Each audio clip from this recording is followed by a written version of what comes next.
नमस्कार, मंडी.com में आपका स्वागत है। मैं हूं भुवन भास्कर। किसानों के लिए वैसे तो खेती अपने आप में एक चुनौती है, लेकिन अपनी उपज के लिए बाजार ढूंढना और उससे भी बढ़कर उसके लिए सही कीमत हासिल करना उसका सबसे बड़ा सिरदर्द होता है।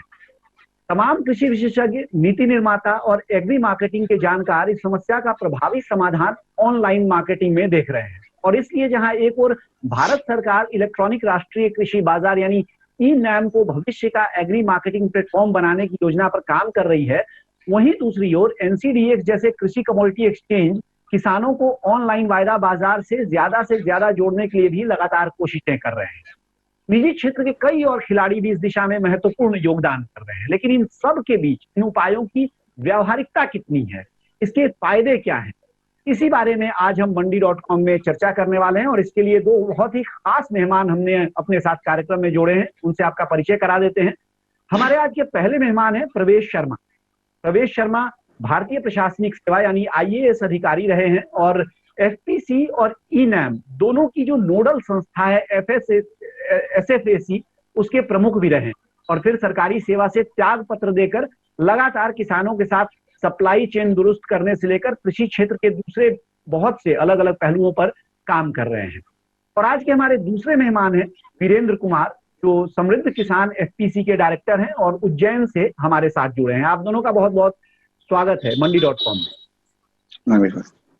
प्रवेश शर्मा जी, हम चर्चा की शुरुआत आपसे करते हैं, और क्योंकि आपका अपना चाहे वो शासनिक अनुभव कहें या उसके बाद भी जो एंटरप्रेन्योरशिप में आपने काम किया है, लगातार ऑनलाइन जरिए से किसानों के लिए एक तो सप्लाई चेन की बात है और दूसरा दोनों ही बैक एंड और फ्रंट एंड दोनों ही आप देखते रहे हैं। इस पे आपका जो अनुभव है उसके लिहाज से मैं अगर पूछूं कि पिछले जो सालों में, पिछले 3-4-5 सालों में, क्योंकि सरकार का बहुत ज्यादा जोर बढ़ा है ऑनलाइन मार्केटिंग पे, इस लिहाज से क्या फंडामेंटल बदलाव हुए हैं जो आपको लगता है कि किसानों के हित में जा रहे हैं? अगर हम कृषि की तुलना दूरसंचार या मीडिया के क्षेत्र से या जो पूरा एंटरटेनमेंट का क्षेत्र है, अगर हम इनसे कृषि की तुलना करें तो हमें यह स्वीकार करना पड़ेगा सबसे पहले कि टेक्नोलॉजी और विशेष रूप से डिजिटल टेक्नोलॉजी इसमें एक अग्रिम या एक लीडिंग रोल अदा नहीं करती, बल्कि एक सपोर्टिंग या एनेबलिंग रोल अदा करती है। आपने देखा है, आपके भी आप तो युवा है मेरी तुलना में, लेकिन आपने अपने जीवन काल और विशेष रूप से कार्यकाल में देखा कि कितनी तेजी से डिजिटल टेक्नोलॉजी के कारण मीडिया वर्क चेंज हुआ, एंटरटेनमेंट वर्क चेंज हुआ, दूरसंचार वर्क चेंज हुआ। आज जो हम देखते हैं कि हर ड्राइवर और हर सब्जी वाले के हाथ में मोबाइल है, ये आज से 15 साल पहले भी इसकी कल्पना नहीं की जा सकती थी। बदलाव का कारण क्या रहा? टेक्नोलॉजी। लेकिन क्या हम ये कह सकते हैं कि कृषि क्षेत्र में भी टेक्नोलॉजी, विशेष रूप से डिजिटल टेक्नोलॉजी, यही भूमिका अदा कर रही है? तो उत्तर है कि जी नहीं। अभी भी जो पारंपरिक पद्धति है व्यापार करने की, और ये केवल भारत में नहीं, कृपया मैं ये बहुत विनम्रता से कहना चाहूंगा, और मैं इसको किसी की आलोचना के रूप में नहीं कह रहा हूं, कि हम शायद डिजिटल टेक्नोलॉजी का कुछ अन्य क्षेत्रों में जो एक भूमिका रही है उसको देखकर ये मान बैठे हैं कि कृषि का बदलाव भी अब इसी प्रकार डिजिटल टेक्नोलॉजी करेगी। मेरा मानना है कि ऐसा शायद नहीं होगा। हाँ, एक बहुत समर्थन, जिसे कहते हैं सपोर्टिंग रोल, लेकिन क्या वो इस फिल्म का हीरो होगी? जी नहीं। ये बहुत महत्वपूर्ण बात आपने कही है कि सपोर्टिंग रोल में होना निश्चित तौर पे, खास तौर से जो भारत में किसानों की हम लगातार बात करते हैं कि शैक्षणिक और आर्थिक स्थिति है, उस लिहाज से अभी शायद बहुत लंबा समय लगेगा जब हम ये कह पाए कि मुख्य धारा में ऑनलाइन और टेक्नोलॉजी बेस्ड मार्केटिंग आ गई है। वीरेंद्र, आपका एक अच्छा खासा अनुभव रहा है और आप लोग अपने एफपीसी में ऑनलाइन तरीके से कई सारे काम करते रहे हैं, तो क्योंकि निश्चित तौर पे जो मूल काम होता है वो तो फिजिकल मार्केट से जुड़ा होता ही है, जब आप प्रोक्योर करते हैं, अपने साथी किसानों से माल खरीदते हैं और बेचने ले जाते हैं। लेकिन क्योंकि हम इस कार्यक्रम में हमारी चर्चा जो है वो ऑनलाइन मार्केटिंग के इर्द गिर्द कर रहे हैं, तो आपका जो अनुभव है वो अगर एक सपोर्टिंग एक्टिविटी के तौर पे माने तो कितना सपोर्ट मिला है आपको ऑनलाइन जो पूरा माहौल है एग्री मार्केटिंग का, विपणन का, उससे? हमें सपोर्ट मिला वायदा बाजार से, क्योंकि हम जब मार्केट में आए तो ये होता है कि हमें ट्रेडर्स जहाँ माल दे रहा है हम यहाँ वहां दें, पर जब हमने देखा वहां मिल में माल पहुंचा तो वहां पे जो माल की पैरामीटर होते हैं वो ट्रेडर्स के लिए उन्होंने कुछ अलग सेट कर रखे और हमारे लिए कुछ अलग सेट कर रखे। पर जो जैसे हमने वायदा बाजार में फिर माल भेजा तो वहां जो पैरामीटर सेट थे वो हमें सूटेबल रहे। दूसरा सर, अब मैं लॉकडाउन के बारे में बात करूंगा, इससे आपको ऑनलाइन मार्केट की बात कर रहे हैं। जैसे कि अभी जो आपने बोला ई नाम का हमें बहुत अच्छा फायदा मिला, क्योंकि लॉकडाउन के समय मंडियां बंद थी, हमारे किसानों के पास में माल कंप्लीट आ चुका था और उनको बेचना था, तो हमारे पास भी स्टोरेज पावर इतनी नहीं थी कि हम इतना इकट्ठा माल वहां रख सके। तो हमने इनाम से बात की, हमारी एनएमएल से बात हुई, तो उन्होंने बोला कि आप केवल हमें फोटो व्हाट्सएप कर दीजिए, हम उनमें आपका देख के सैंपल, आपका रेट का निर्धारण हम वहीं कर देंगे। और उससे ये हुआ कि सर हम अपना आसानी से जो किसानों के प्रोक्योरमेंट थे उसको हम बेच पाए। सर साथ में थोड़ा सा मैं ऐड करना चाहूंगा जो ऑनलाइन प्लेटफॉर्म है उसमें, इससे सर थोड़ा सा जो हमारा एफपीसी जो हमारा ग्राउंड स्तर पे, क्योंकि हम बहुत शुरुआती 3 साल हुए अभी, हमें सर का काफी अनुभव रहा है उसमें। सर जैसे हमारी क्रॉप जब लगती है तो उसमें क्रॉप लगाने के पहले हम थोड़ा सा किसानों को सजेस्ट, हमारा रेट देख के ऑनलाइन जैसे वायदा बाजार में देख लेते हैं कि इस क्रॉप का ये रेट चल रहा है अभी, तो आप किस क्रॉप को लगाने में ज्यादा सुटेबल रहेंगे, हम उनको सजेस्ट करते हैं जिससे वो उस क्रॉप को ना लगाए जिसका भाव भविष्य में कम मिलने वाला है। जी, तो सर एक ये ऑप्शन बहुत अच्छा है ऑनलाइन। जी जी, ये भी एक बहुत महत्वपूर्ण पहलू है जब हम ऑनलाइन मार्केटिंग की बात करते हैं या जब वायदा की बात करते हैं, तो सारा कुछ केवल ट्रेड करना या माल बेचना ही नहीं है, आपको क्या सिग्नल्स मिल रहे हैं वो भी एक बड़ी बात है। फिलहाल वक्त हो गया है छोटे से ब्रेक का। ब्रेक से लौटने के बाद हमारी ये चर्चा जारी रहेगी, बने रहिए हमारे साथ, देखते रहिए मंडी डॉट। एक बार फिर स्वागत है आपका मंडी.com में। हम बात कर रहे हैं आज ऑनलाइन मार्केटिंग, जो खास तौर से कृषि उत्पादों से जुड़ी ऑनलाइन मार्केटिंग है उसके बारे में। और हमारे साथ 2 मेहमान हमारे जो जुड़े हुए हैं, प्रवेश शर्मा पूर्व आईएएस अधिकारी और एक तरह से कृषि एंटरप्रेन्योर हैं आज की डेट में, वो हमारे साथ बने हुए हैं। और उज्जैन से समृद्ध किसान एफपीसी के डायरेक्टर वीरेंद्र सिंह सोंगरा हमारे साथ बने हुए हैं। प्रवेश शर्मा जी, आपको लगता है कि जो अभी ऑर्डिनेंसेस आए हैं और बाद में जो कानून बनने की उम्मीद है, जो कृषि सुधार में जो खासतौर से एपीएमसी एक्ट से जो जुड़ा हुआ कानून है, उसके शिथिल पड़ने के बाद उससे ई नाम को एक और ज्यादा गति मिलेगी? निश्चित ही, मैं बिल्कुल मानता हूं निश्चित मिलेगी, क्योंकि इस खासकर जो मंडी व्यवस्था की जो बपौती खत्म की गई है, उसकी मोनोपोली खत्म की गई है, उसके कारण अब मंडी के बाहर विक्रय केंद्र बन सकेंगे। वो ऐसे जो प्रोड्यूसर कंपनी है समृद्ध किसान जैसी, ये भी लगा सकते हैं, कोई कंपनी भी लगा सकती है। और आगे चल के इन विक्रय केंद्रों का ई नाम से जुड़ना एक बहुत ही, मुझे लगता है, एक नेचुरल प्रोसेस होगा। तो मैं तो उसको बहुत सकारात्मक कदम मानता हूँ। जी, वीरेंद्र, आपसे थोड़ा सा मैं ये समझना चाहूंगा कि बहुत आपसे अनुरोध करूंगा कि छोटे में आप ये उत्तर दें कि आपने कहा कि ई नाम पर आपने काम किया है और आपने सुना कि अभी प्रवेश शर्मा जी ने जो बातें बताई हैं कि किस कारण से, जैसे कहाँ से वो दिक्कतें आ रही हैं। आपका अनुभव ई नाम के प्रति किस तरह का था? आपके एफपीसी का अनुभव किस तरह का था? और क्या आपको लगता है कि इस दिशा में आप अपने अनुभव से, आपको लगता है कि आप आगे और ज्यादा इस पर काम करना पसंद करेंगे? आपको बेहतर भाव मिल रहा है या बेहतर सहूलियत हो रही है? कि जो इनाम का हमने जो काम किया था, जैसे उस समय मंडी एक्ट में कोई संशोधन नहीं हुआ था सर, उससे ये हुआ था कि हमें जो माल बेचना था, हम डायरेक्ट वहां प्लेटफॉर्म पे हमको यहाँ मंडी टैक्स देना पड़ा। उसके बाद में हमारी अनुज्ञा जनरेट हुई और व्यापारी को माल गया था। पर अब जैसे मंडी एक्ट में चेंज हुआ है तो उससे हम ये अब फायदा हमको मिलेगा कि हम अपने माल को जहां हमारे कलेक्शन सेंटर रहेंगे वहां से हम बिना मंडी टैक्स दिए उस माल को बेच पाएंगे, जिससे किसानों को एक अच्छा भाव मिल पाएगा। क्योंकि जिस प्लेटफॉर्म का हमने यूज नहीं किया, जिसे कोरोना के समय हमने मंडी के प्लेटफॉर्म का यूज नहीं किया था, उसके बाद भी हमें वो मंडी टैक्स पे करना पड़ा। कहीं ना कहीं हमारा एफपीसी का वो खर्च था। मंडी टैक्स 1.7 जो लगता है हमें उज्जैन में, तो सर वहां हमें ये फायदा रहेगा कि 1.7% की हमको बचत होगी, जहां कहीं ना कहीं हम किसानों को और एपीसी के लिए बचा पाएंगे। तो स्वाभाविक सी बात है कि जब कहीं बचत हमको बढ़ेगी तो हम उस चीज को ज्यादा कर पाएंगे। जी, यानी एक तो खर्च आपका निश्चित तौर पे कम होगा ही, और दूसरा आपके माल के खरीदार के तौर पे ज्यादा खरीदार आपको मिलेंगे, जो मंडी में एक सीमित खरीदारों की संख्या आपको मिलती है। सर स्वाभाविक सा थोड़ा रेट हम किसान जी स्वाभाविक सा है, जब रेट ज्यादा मिलेगा तो किसान को भी एक उत्साह रहेगा कि हाँ ठीक है, हमें एक एफपीसी एक अच्छा रेट प्रोवाइड कर रही है, वो मंडी में भी अगर तुलना करेगा, क्योंकि तो मंडी बंद नहीं हो रही आपके है, साथ ज्यादा जुड़ेंगे, तो कुल मिला के इससे ज्यादा जुड़े जी एफपीसी मूवमेंट में भी एक तरह से गति आएगी। फिलहाल वक्त हो गया है एक छोटे से ब्रेक का। ब्रेक से लौटने के बाद हमारी ये चर्चा जारी रहेगी। बने रहिए हमारे साथ, देखते रहिए मंडी रॉड।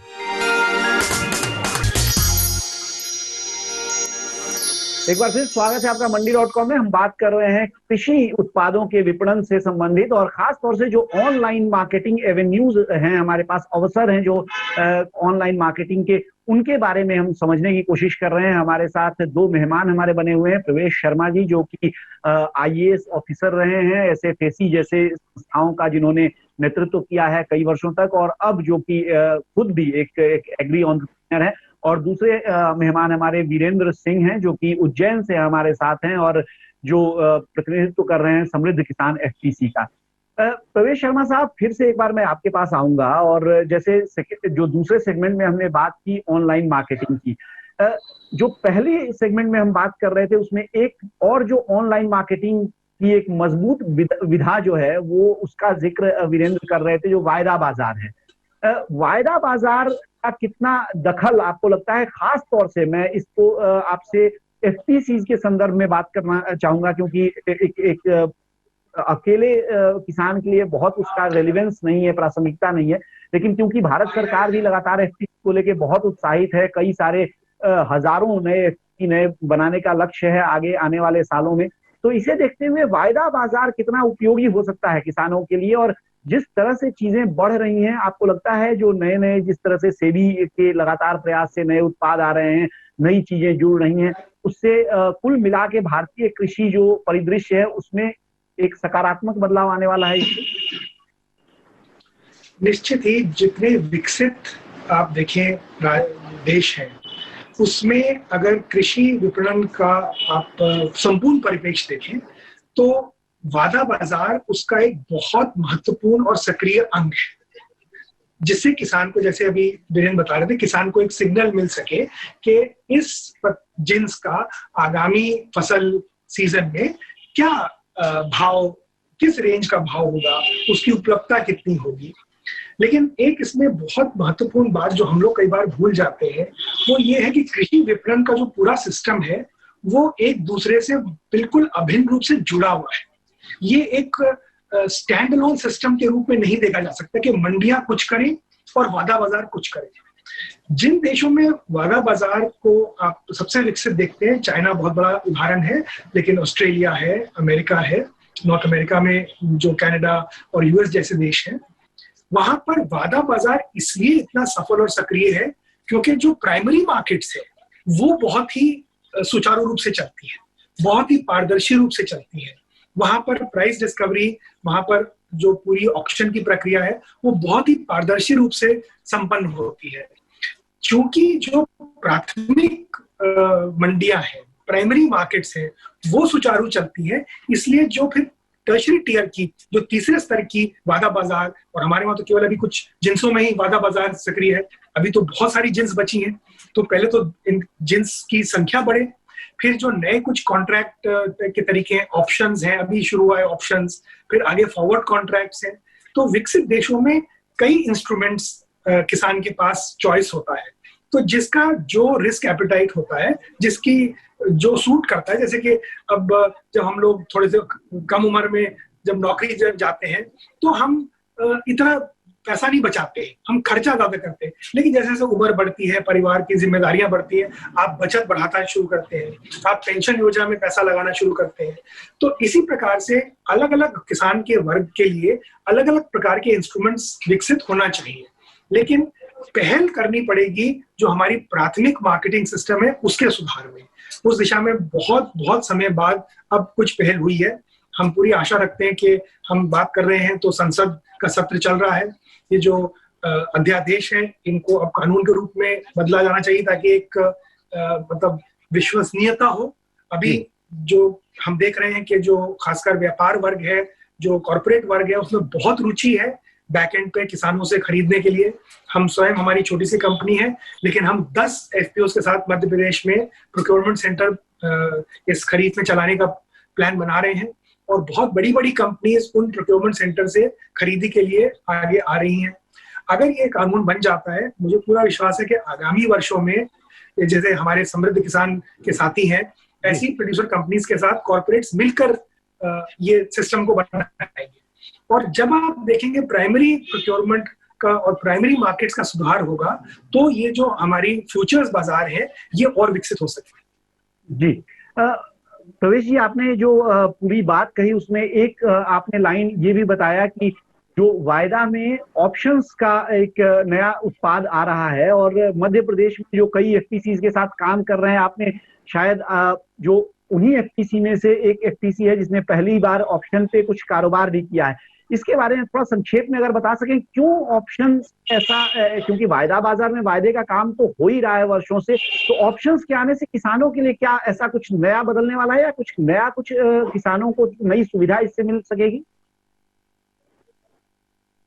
देखिए, ऑप्शंस वायदा बाजार का आप कह सकते हैं एक दूसरे चरण का एक इंस्ट्रूमेंट है। ये एक बेहतर ऑप्शन है जो फ्यूचर्स का जिसको बोलते हैं, क्योंकि फ्यूचर्स में क्या होता है कि हमेशा जो भौतिक जिन्स है उसका व्यापार नहीं होता है, फिजिकल ट्रेडिंग नहीं हो पाती है क्योंकि उसका सेटलमेंट का दूसरा तरीका भी होता है। ऑप्शंस में क्या है, तो हमने इसको प्रयोग के लिए हमारे एक जो मध्य भारत कंसोर्शियम ऑफ एफपीओज हैं मध्य प्रदेश में, आपको शायद जानकारी होगी, 110 किसान कंपनियों ने मिलकर एक कंसोर्शियम बनाया है और हमारे कंपनी को बड़ा गर्व है कि हम उनके साथ काम करते हैं और उनके साथ मिलकर हमने ये पहला ऑप्शन पहले दिन ही हमने ट्रेडिंग सोयाबीन में किया।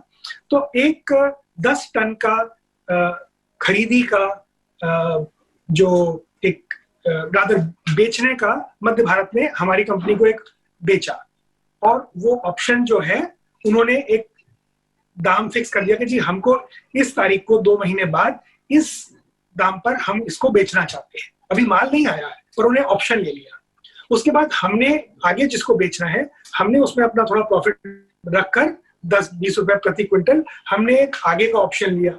तो अब क्या होगा कि अगर किसी वजह से उस तारीख को जो भाव है बाजार का वो इस मध्य भारत कंसोर्शियम द्वारा लिए गए भाव से कम होगा तो एक्सचेंज उसको भरपाई करेगी उतना पैसे की, और अगर दाम बढ़ जाता है तो फिर जो प्रोड्यूसर कंपनी है वो किसी और को बेच सकती है।